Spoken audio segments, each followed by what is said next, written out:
that report. Now moving on, the India head of IBM Sandip Patel has called for regulations to ensure artificial intelligence is good for society at large and businesses as well. Speaking to my colleague Shilpa Rani Peta, he said that the industry has started an active conversation with the government on framing the rules to govern AI. Take a look. The Indian market has always been a very critical part of any technological evolution that IBM has done, and for a couple of different reasons. I think India, whether we are explicit about it or we talk about it explicitly or not, tends to be a forerunner in innovation. We are in India, where we are innovating in India, for India and for the world. And where the for the world piece comes in is what we do with our software labs, research labs, systems labs, that actually happens in India. The innovation happens in India with Indian talent, and then it serves the rest of the world as our products get,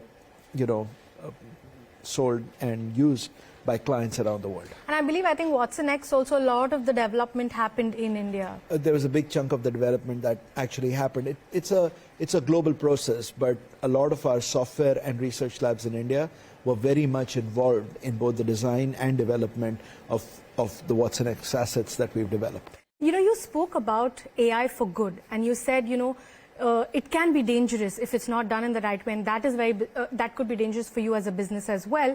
To ensure AI for good, you also spoke about the importance of policy.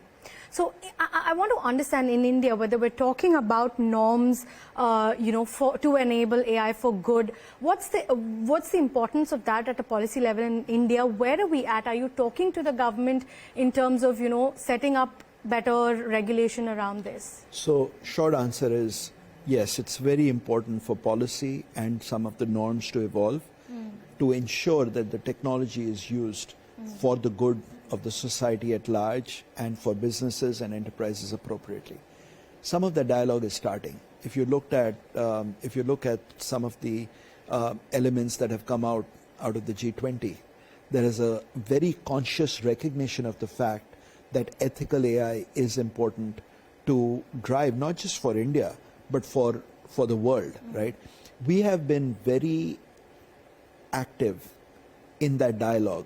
As a matter of fact, just yesterday we had a partner event and we talked about some of the principles that we have always lived with. So one of the principles we've lived with is that data and the insights are owned by the users of it. So actually the clients who bring that data and insights, they use it. Right. How that is used for insights and how we develop insights out of AI are transparent and explainable so that you know how some of the solutions have come out. And so these are the kinds of norms which will have to evolve, I think, consistently. And yes, we are in conversations with the government, both directly, but also through industry associations like NASSCOM and others. Well, calls for regulating AI. Expect more of that conversation from tech leaders as the importance of AI only grows. On that note, it's a wrap on this edition of Business 360. Thanks for watching, but stay with CNBC TV 18 for all your news and updates.